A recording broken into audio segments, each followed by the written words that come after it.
Hello everyone and welcome to the Smashy Business Show. Today is Monday, April 21, 2025 and the fourth month of the year is quickly passing by. I'm Abdul Majid Awan.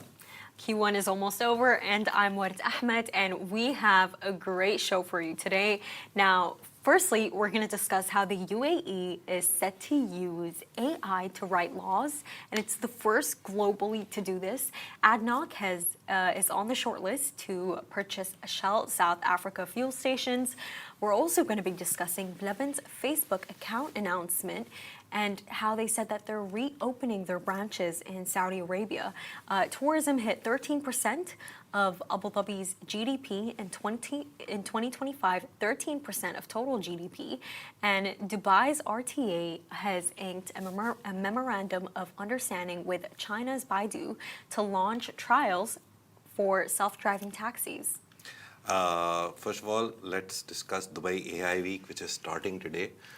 It's a very big event. It's the first ever Dubai AI Week, which was announced by His Highness Sheikh Hamdan, the Crown Prince of Dubai. Going to be a 5-day long event. And I just want to put out there that this event, not only is it like a conference event, but it's actually taking place in school too. I remember when we'd written this story, what I found surprising about it was he applied it to every single sector. So this week, it's going to be about everything AI. So if you don't know about it, go find Dubai AI Week. It's the website is like very nicely updated. The main numbers I can tell you is nearly 180 speakers, global speakers, 150 sessions and workshops. All of them are free for public, so you just register and go there. It's in Emirates Tower, the whole event. Today, there's only one thing, which is like a closed thing. It's AI retreat, which is like 100 plus speakers, but they're very exclusive speakers from all over the world. Guys, I would suggest to schedule very early because when you actually schedule, you choose the sessions that you want to go to. They like say there's like, I don't know, 3 sessions between 10:30 a.m. and 11:30 a.m. You're only allowed to choose one of them, and some of them have already been filled up. So the spots have been filled up. You need to. You're already late, left. So whatever you can do, just try to find the best that you know. There's 15 plus country delegations also coming, so that's going to be interesting. And there's an exhibition also. We'll try to go there one day at least to give you a look of what is happening there. Maybe second, third, or fourth day. So we'll keep you updated. Follow us on social media so you know what's happening. The way AI Week, let's talk about more AI. So in the world first, the United Arab Emirates is set to use artificial intelligence to write, amend, and review legislation, which is laws, and it's a move officials say could accelerate the lawmaking process by up to 70%. The plan was unveiled by UAE Vice President and Dubai ruler His Highness Sheikh Mohammed bin Rashid Al Maktoum and was announced following a recent cabinet meeting, which we reported on, I think, last week. Now, Sheikh Mohammed, His Highness Sheikh Mohammed, said the AI-driven system will change how we create laws, making the process faster and more precise. Now, to oversee the initiative, ministers approved the formation of a new cabinet unit, the Regulatory Intelligence Office, tasked with managing the AI integration into the legal system.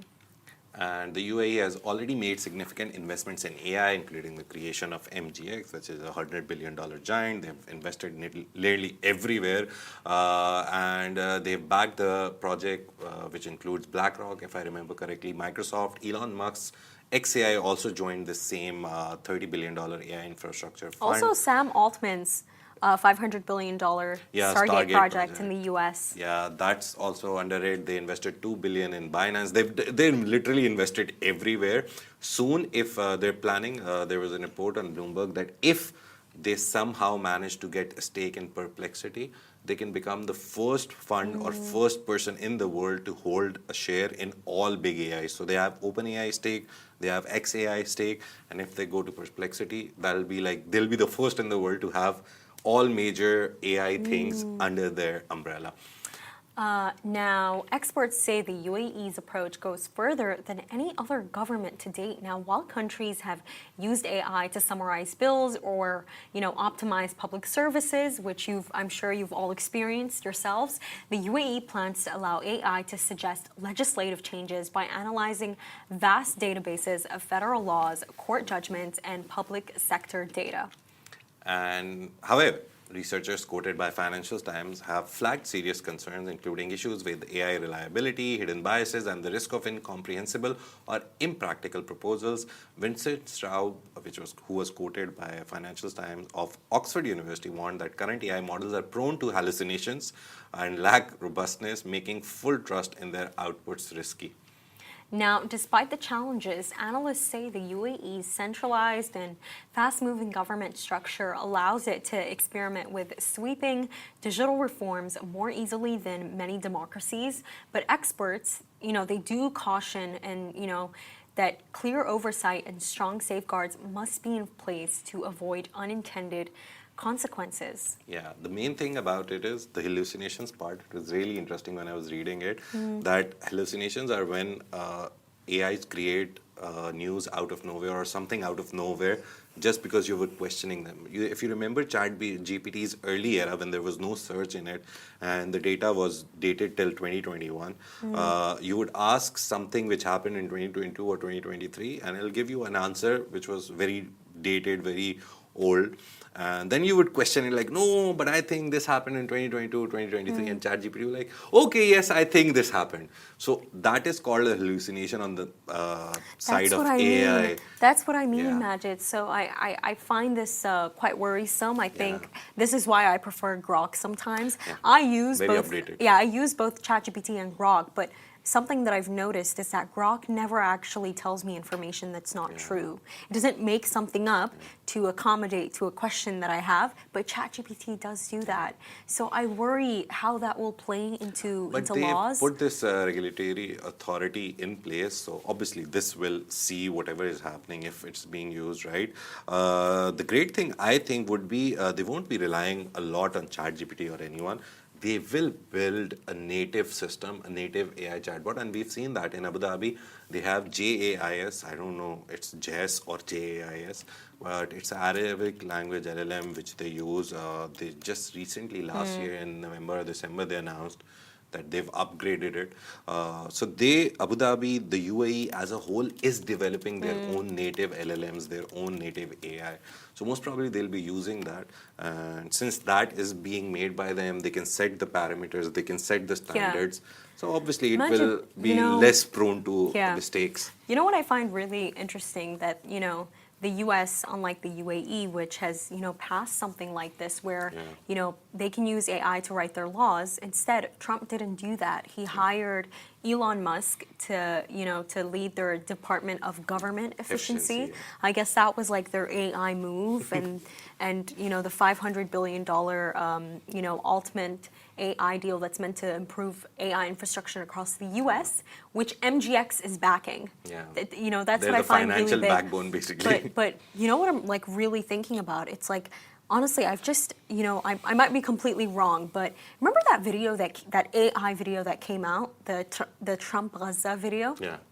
That basically Donald Trump, he published it on his Instagram. This random artist had made it, and their biggest concern was actually angering Donald Trump with the video. But do you remember when that video came out? Remember what happened right after that? We got the Arab plan. Yeah. So basically, right after that video, right after that Trump Gaza video, where Trump came up with this entire plan to take over Gaza, Turn it into a Riviera. yeah, and that was the exact timing that the Arabs all came together and they're like, okay, we're going to hold an emergency summit in Cairo. Yeah. We're going to propose a $53 billion reconstruction plan for Gaza. That is when they all came together. Yeah. That's when we saw President El-Sisi, we saw Qatar's Prime Minister, we saw the King of Jordan. There were a lot of important figures there. And notice that's after a video that Trump published, an AI video that he published, and it's like, Majid, when you sit there and you think about it, don't you think that he maybe did that by purpose? Maybe he did it. Because in the end of the day, I don't think that I don't think that anyone would be supportive of the killing of anyone, but his issue displacement of like a whole population of people. Exactly. I think his issue might just be the fact of I don't want to fund it. I don't want to fund it. And he just wants to trigger the Arab world to actually come together and fund it. Have you ever actually thought about this? Because I deeped it. I was like, this is all It's a conspiracy theory. A lot of people are saying I think that what it's you're all saying. coincidentally happening at the same time. See, I would very much disagree with you because I don't think it was a reaction to it. It was already in plan. No, but they got really scared and they came together. No, it wasn't scared. The thing is that the idea of all this happening is no one reads what's the context, what's the background. So Egypt's plan, which was then approved by all Arab countries, it wasn't like a one-day plan that they randomly decided after the video. It has been in motion since the Gaza war started. So Since Egypt, 2023? yeah. So Egypt took the lead on it. The problem is that no one goes in the background. Everyone just looks at the big new headline. Everyone forgets the context. So that plan is old. That plan is not new. He's always been proposing plans for Gaza because they want to somehow become Saudi Arabia and UAE. Like we mediate a lot of stuff. UAE mediates a lot of stuff between big nations. Another prison swap between Russia and Ukraine recently happened because of UAE, was mediated by UAE. Everyone is going to Saudi Arabia to get mediation. Egypt also wants to play that role in this region. So they've been planning this for a long time. They've been giving drafts and ideas. The good thing that happened is, reaction-wise, that finally this time a lot of people came together. So it wasn't a reactive approach. It was just that they thought it is the perfect time. But it was in place for a long time. There is no update about where this funding is coming from. They said, see, you did the story on the plan that it's in 4 phases.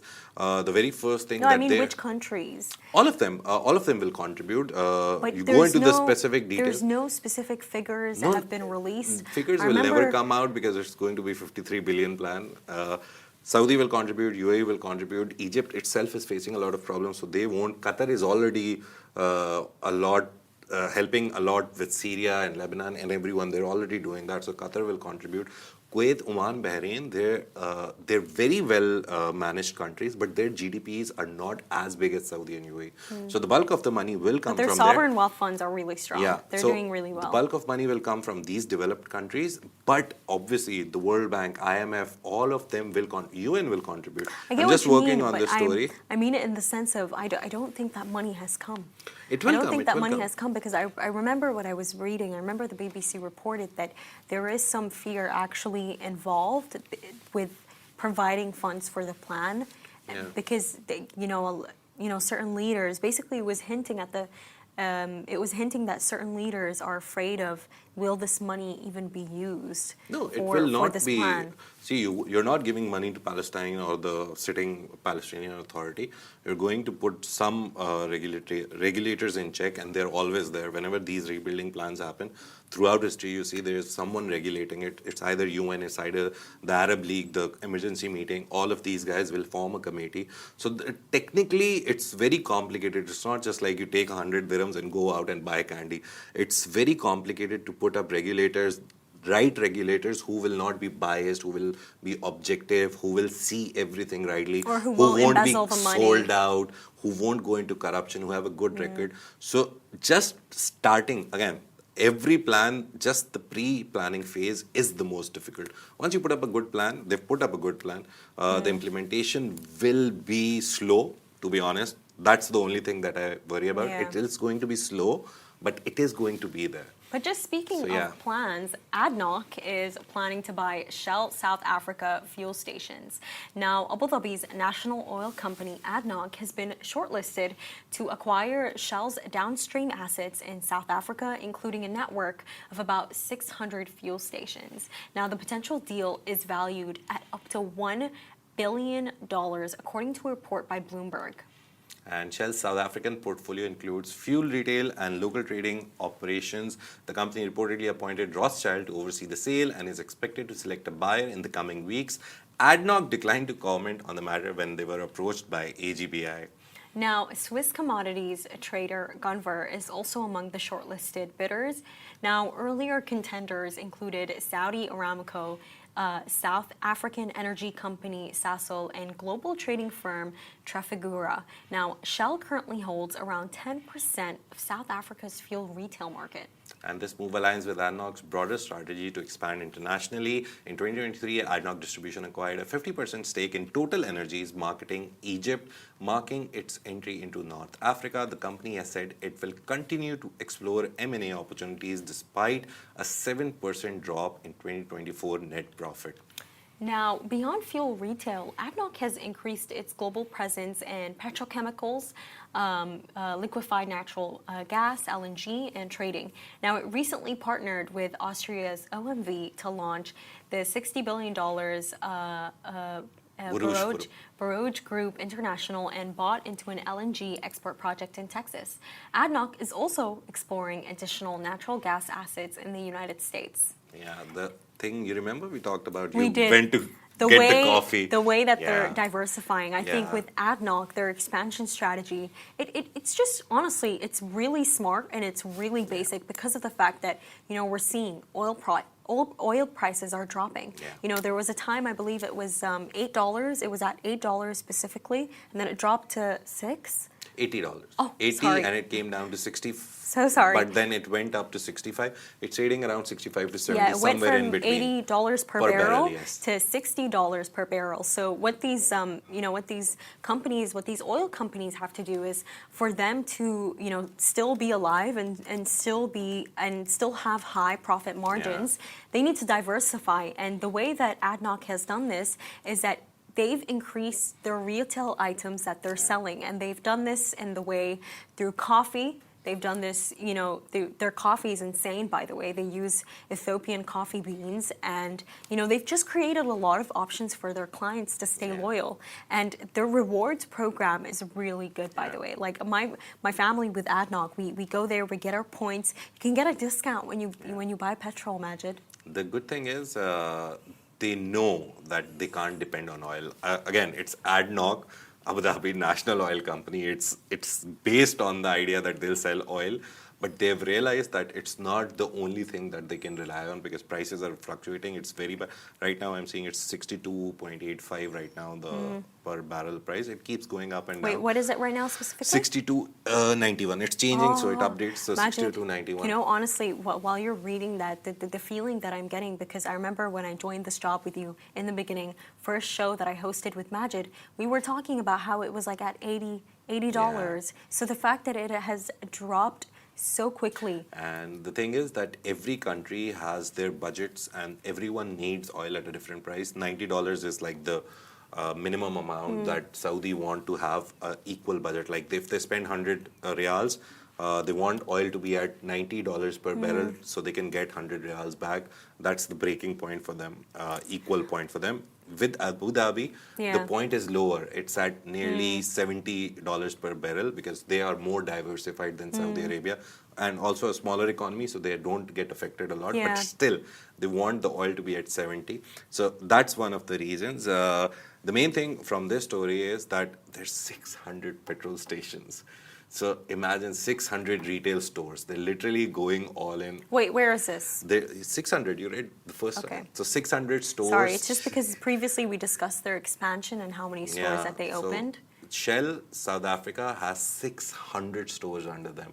So 600 stores, if Adnoc somehow wins this bid and overtakes them, they'll have 600 I'm stores rooting for to you. run, I'm rooting for right? you, Adnoc. I really am. And it will become, it's going to add to their retail profits and retail money that they'll get through But retail. Majid, what's really interesting right now is that, even though oil prices are going down, gold prices are soaring at, an insane high. Yeah.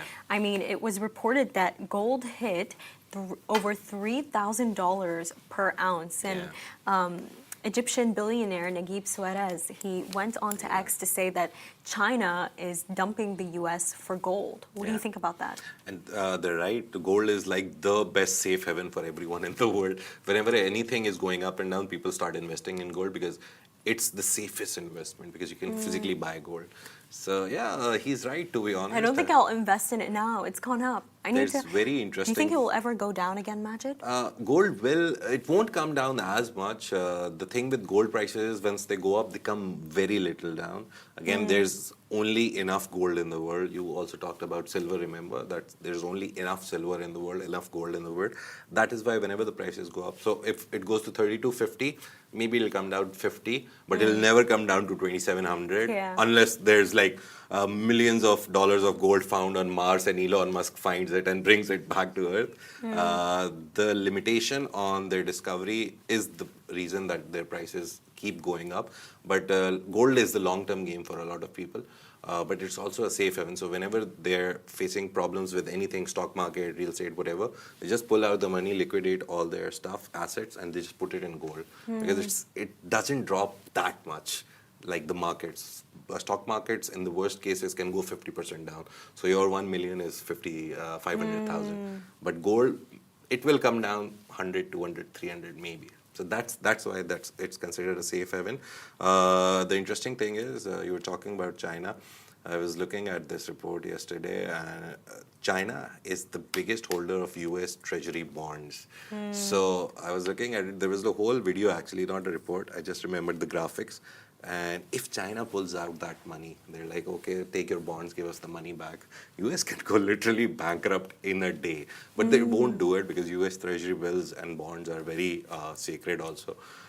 Warren Buffett has the most. The power that they hold. Yeah, The power that they hold. So whatever Trump is trying to do, it's not working for him right now. That is why he's paused the tariffs. Then he went up to 245, and then White House published a statement. Oh, sorry, it's not 245. It's up to 245. We won't go above that, but it'll stay around 140, 50. And then he came on. Oh, so it can be within that range. Yeah, is basically what they're like saying. the sale thing. You remember every board has up to 70% off. You go inside, some is at 20%, some is 20. Very rarely you see an item at 70%.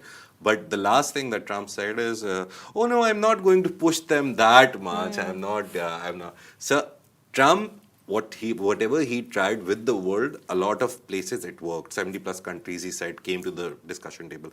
But with China, it's not working. Imagine Chinese are like, we don't honestly, care. you know what, Literally, like, quote imagine- unquote, we don't care. Honestly, you know what I'm like thinking right now? It's almost uncanny how every single, supposed superpower in the business world is going down. Yeah. If you actually think about it, it's almost like a malignant disease that's spreading. First, it started with PwC in Saudi Arabia, them being banned for a year from providing their consulting services. Sorry, before I forget, PwC closed down all their businesses in Africa now. They've literally shut down 9 This is what I'm talking headquartered about. offices. And Majid, by the way, it was not just PwC. It was also EY. I believe, was it in 2019? Yes, in 2019, there was this case with Thomas Cook, and basically, what's it called? So the Financial Reporting Council in the UK fined EY, which is part of the Big Four, I believe 4.5 billion euros for basically not, this company, Thomas Cook, they just did not audit their accounts well enough. They did not actually see, as an auditor, you have a responsibility to see if a company is going concern or They not. were just fined. Remember, we did a story on it. UK recently fined, what was 1 month ago. They basically, Majid, they couldn't properly assess whether this company is going to go bankrupt or not, and because of that, they left a lot of people around the world just stranded.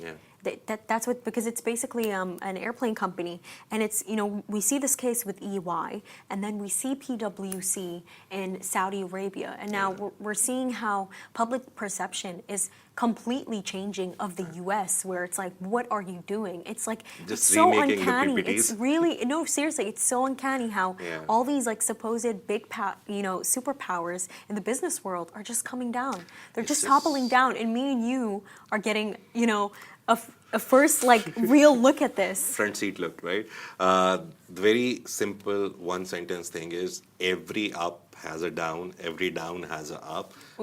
For nearly a century, I would say, or at least less than a century, the West has been the center of the world. The Middle East is now the center. So they are facing problems everywhere, not in the consulting industry, not in literally everything is a problem for them right now. And that is why everyone is picking up their bags and coming to this region, because wherever the money is, the whole world moves there. And that is why every day you see a report, this company is coming to Abu Dhabi, this company is coming to DIFC. This company has an office in DIFC and now they're opening an office in Abu Dhabi. These are the three stories which we see literally every day.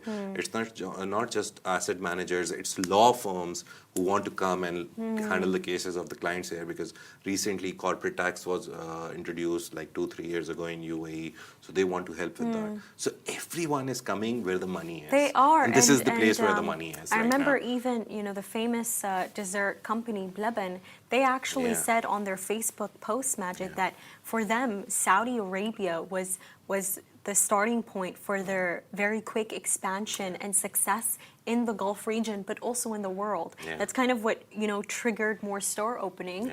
And this is what segues us into our next topic. Now, the Egyptian dessert chain Bleban has announced the reopening of its branches in Saudi Arabia. Now, the company made the announcement through its official Facebook page, calling the kingdom the starting point of its success and regional expansion. And the reopening comes after the brand reportedly shut down all operations in Saudi Arabia following 26 now confirmed food poisoning cases. Bleban also faced serious regulatory action in Egypt, where the National Food Safety Authority ordered the closure of all 110 branches across the country. Now, the NFSA's decision followed lab tests, which revealed the presence of pathogenic bacteria in Bleban's products. Now, authorities also found banned food colorings.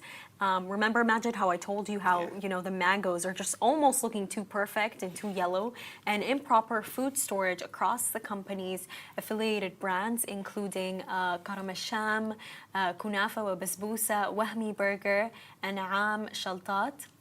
And in its statement, Bleban credited the reopening in Saudi Arabia and recent developments in Egypt to divine intervention, referencing President Abdullah Fattah al-Sisi's, Egyptian President Abdullah Fattah al-Sisi's involvement in convening emergency meetings on food safety. The chain has yet not confirmed when or if Egyptian branches will resume operations. This is big. This is completely insane. I mean, the way that everyone is just jumping down on it. I mean, the amount of commentators, I remember She loves Bleban, by the way. I love Bleban. In Ramadan, Majid, it's not even a joke. I could pull out my camera roll. Like, I'm a #1 fan. I remember every single time guests would come over, I'd order Bleban. Nice. Or just to make my grannies happy, I would order for them the kushari. And this story, it's just so concerning, because it was almost like a domino effect. Yeah. It's so uncanny. 110 stores. They've just closed down. But by the way, you should the interview that Amra Adib, the famous Egyptian journalist, he did with the founder of Bleban, and what was he saying to him? I saw he broke down in between. He broke down, and basically what he was saying is that we are an Arab brand.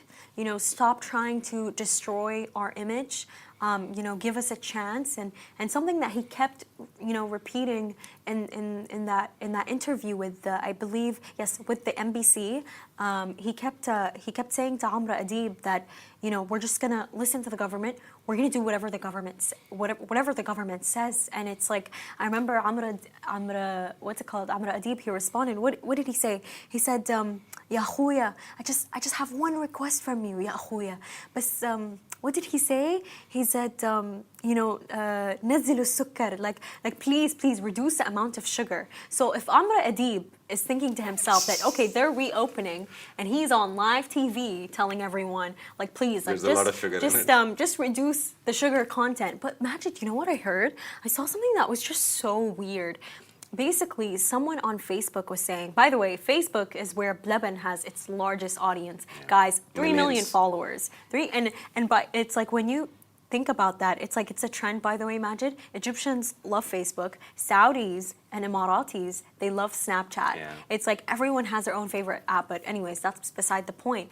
I saw this theory on Facebook where someone said that they basically they bothered someone who is a high up official.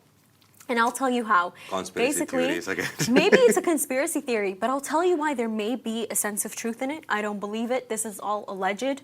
This is just me reading. But basically, they're one of the most famous biscuits shop in Egypt that makes kak.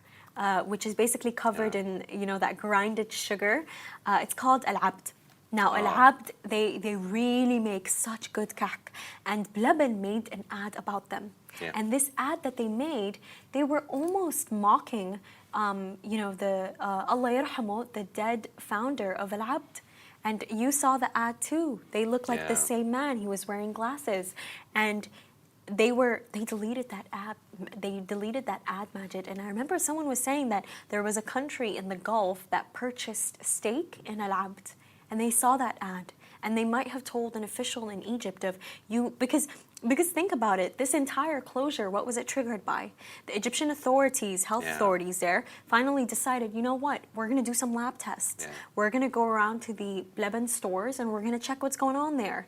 And that's where they discovered all these things. But if you really think about it, Majid, I hear a lot of people, by the way, get food poisoning in Cairo. A lot of people who go to Egypt, my own Egyptian friends tell me that you have to have a really strong stomach. And they warn me because I don't have a strong stomach. I'm just not built like that.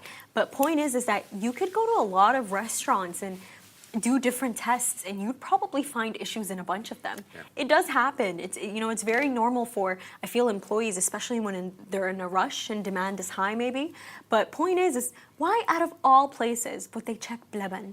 There are so many restaurants in Egypt, but these 110 stores. So there might be a sense of truth in that they bother someone. If you start connecting the dots, they go very far. That's good investigative journalism. So if you can connect these dots and somehow find source to verify each and every fact, it actually turns out to be a story.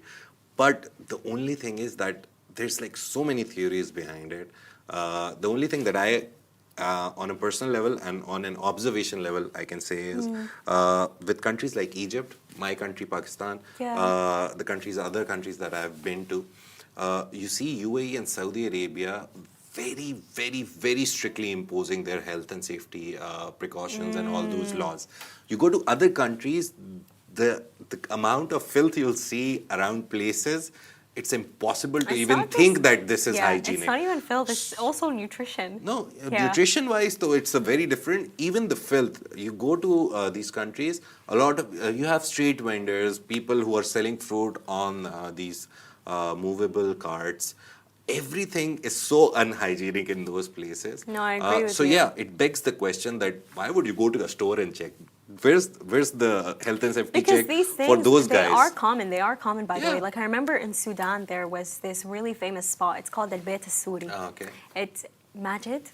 It's the best shawarma I had in my life. And it was ran by Syrians. They were all Syrians who ran the spot. But I remember when I would go into it to order sometimes, I would see bees flying around the smoothie station. And you know what? Honestly, by the way, it wouldn't bother me. It wouldn't bother me because I'm because whatever. You understand the environment of that country. That this is right? the scene. This is the scene. What happens.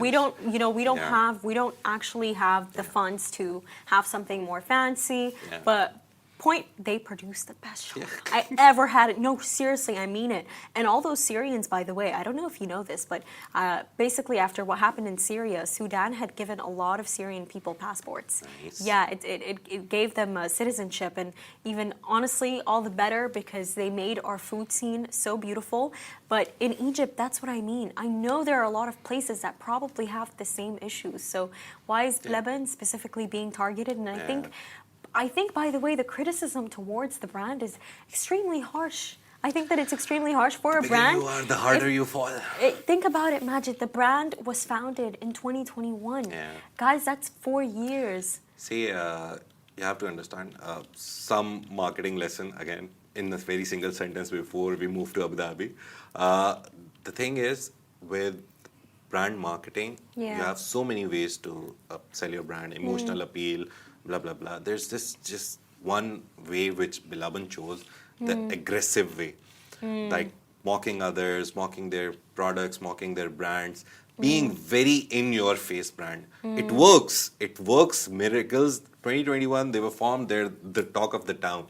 The only problem with that is if you somehow do something bad in your process, people will come back at you hard because you went at them hard. So you have to prepare your for this. marketing, your propaganda went at them hard.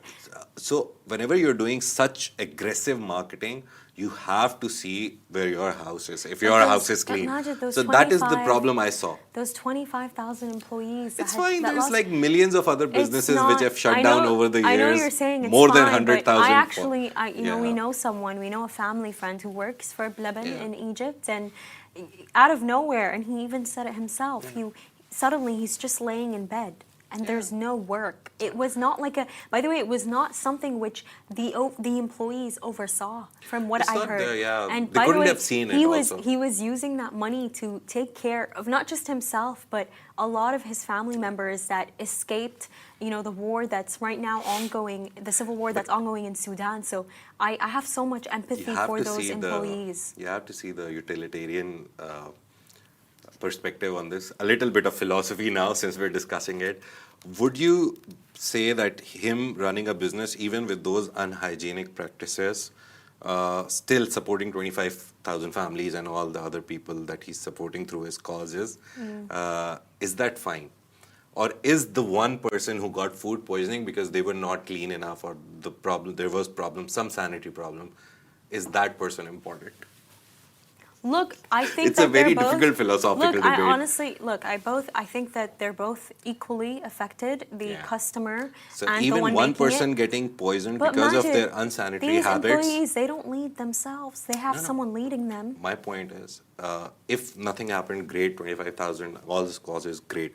But even if one person gets food poisoning, and serious food poisoning, like just upset stomach is not that. If you go and get admitted to the hospital and it's a health scare, will that one person be more important, or those 25,000 plus the causes he supports are more important? That's the think argument that you have to put forward. it's And not even- to be honest, that is why rules are always in place. Yeah. That one person should be also important. I know the 25,000 people affected, very sad for them, but it's the company, it's the brand's responsibility to take care of Because them, also- because they started Yeah. it. They started the aggressive marketing. They started and no one came at them. They went to people and they attacked them through ads, and they're very in your face. I love them for it. Very rarely you No, I see a love their brand. ads. I found them Yeah. really entertaining. Very rarely you see a brand come and throw everything in their opponents' faces. It was a very nice case study, but then you have to keep your house in order as well. And that is what I think happened with them. They didn't keep their house in order, went into other people's faces, and somehow karma, or maybe those people, whoever came back at them, it happened. But thankfully, they're open in Saudi Arabia back. So Saudi Arabia is a big market. They will make their money again and most probably set their house in order, Egyptian house in order, and restart. And maybe they'll hire 50,000 people now. Moving on to Abu Dhabi, we're just talking about it, the cleanliness and everything. So Abu Dhabi's tourism sector is on track to contribute 62 billion dirhams to the Emirates' GDP in 2025. That's 13% of their total GDP, total economy, according to Mohammed Khalifa Al Mubarak, chairman of the Department of Culture and Tourism. The number reflects a 13% year-on-year increase. Al Ittihad reported this. Now, hotel revenues are projected to rise to 8.6 billion dirhams next year, while tourism is expected to support 255,000 jobs, up from 25,000 last year. Now, the long-term ambition is to grow the sector's GDP contribution to 90 billion dirhams by the year 2030.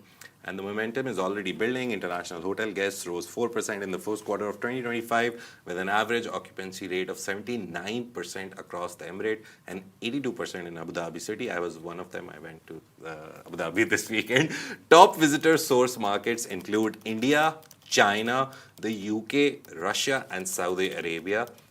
Now, Abu Dhabi has also widened its focus, expanding target tourism markets from 11 countries in 2023 to 25 this year, including the CIS region, Japan, and Eastern Europe. Now, cultural tourism remains a cornerstone of this strategy, with new landmark projects taking center stage. And the Emirate recently opened Team Lab Phenomena Abu Dhabi, where the DCT chairman was speaking, a 17,000 square meter immersive art experience All the celebrities were there. Thor was there. The Zayed National Museum and Natural History Museum are also expected to open this year, with the Guggenheim Museum on track for 2026.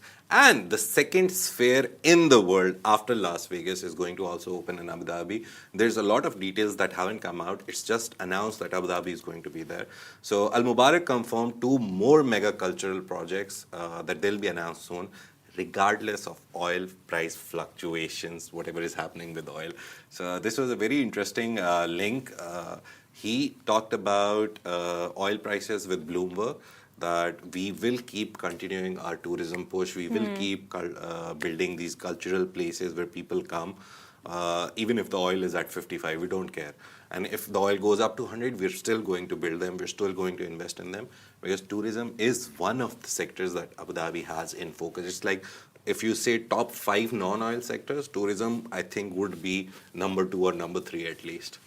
So yeah, let's see. It is really my dream to visit that mosque one day. I forgot its You name. haven't gone there? I haven't gone there. No, It's I've a very not. big mosque. You have to walk a lot, but nicely. It's very nicely built. I'll Go in tell the you, evening. I'll tell you something, by the way, Majid. I think that AD food is better than Dubai food.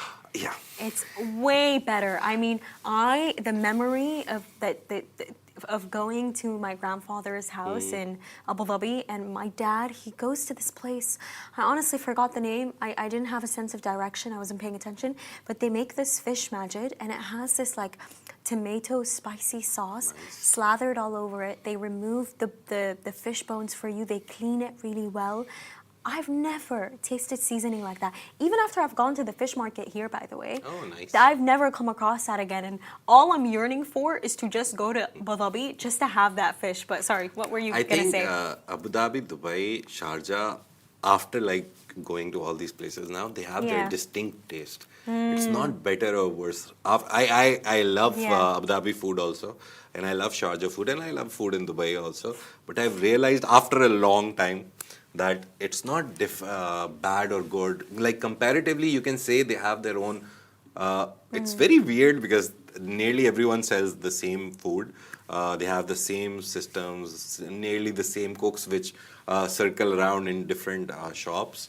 That's very interesting. We should do something about it, finding like how every new restaurant comes up with a new cook and like a whole staff, because they keep circling around into places. So it's a whole industry where these guys are there. But yeah, the main thing is they have a very distinct flavor. Sharjah, I believe, is more spicy than Dubai and Abu Dhabi. Sharjah is good. If I want, Sharjah is really good. Spicy, I will go to Sharjah. Yeah. Abu Dhabi, I think the Emirati food. We had breakfast at Al Fanar in Yas Mall. The best Emirati food I've ever had. What did you have? Fool. There was this mutton dish, like very tender mutton in oil, gravy. They brought their naans. The only desi thing was paratha and kadak, obviously. But fool was there. They had their labne with zaatar. So I usually don't like labne. It's a little too sour for me. But that was like very mildly sour. Try Turkish labna. Turkish labna is not sour. When you go to Carrefour, right in get front Turkish. of that is Bosphorus also. So yeah, someday whenever I go to Abu Dhabi again, I'm going to Bosphorus. My wife has eaten that; she likes it. But Al Fanar, I have heard, she was telling me the history. Arabian Tea House is also Arabian nice. Tea House. The second was I liked the food, so she was like, next we're going to Arabian Tea House, because these two are like the oldest Go to the one in Emirati food Nassif. places. Go to the one in Nassif. It's very beautiful. But for our final topic of the day, now Dubai's RTA has Dubai's Roads and Transport Authority has signed a major agreement with China's Baidu to launch experimental trials of autonomous taxis across the emirate. Now, the deal marks Baidu's first international expansion outside mainland China and Hong Kong as it prepares to deploy 50 self-driving vehicles in Dubai over the coming months. The pilot will use Baidu's 6th generation autonomous model, the RT6, equipped with 40 sensors to ensure safety and precision. Dubai aims to gradually scale the fleet to 1,000 autonomous taxis by 2026, in line with the Emirates' smart, self-driving transport strategy, which seeks to convert 25% of all journeys to autonomous trips by 2030.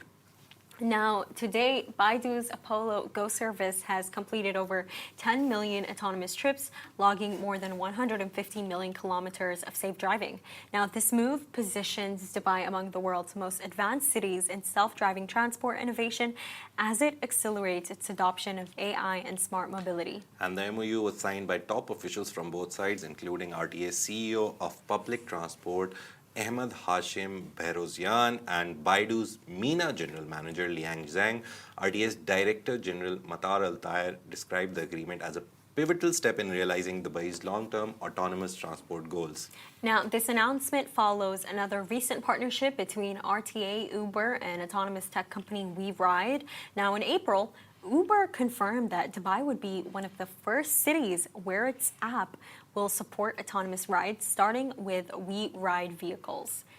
And WeRide, which secured the UAE's first national automatic vehicle license last year, already operates commercially in Abu Dhabi.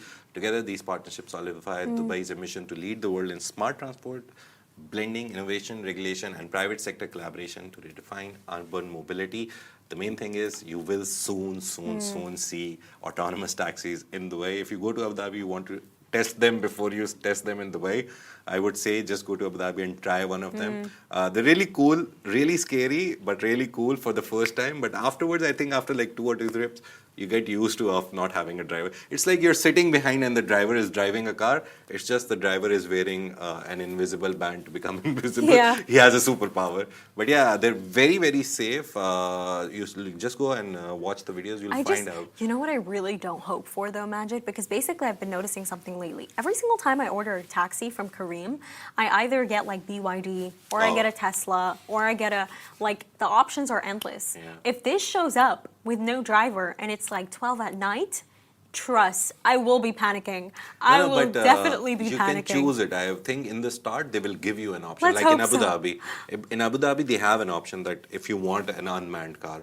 And in the start they gave discounts on them. So people will try to like access them and see them. Just so, if I'm paying 30 dirhams, I'll pay 20. Okay, let's try. For 10 dirhams, I'll risk my life. But no, they're very safe. The technology that we talked about, it's... we've already said 1 million trips, 150 million something kilometers of driving without any accidents. So they're like very well tested. That is why they're coming here.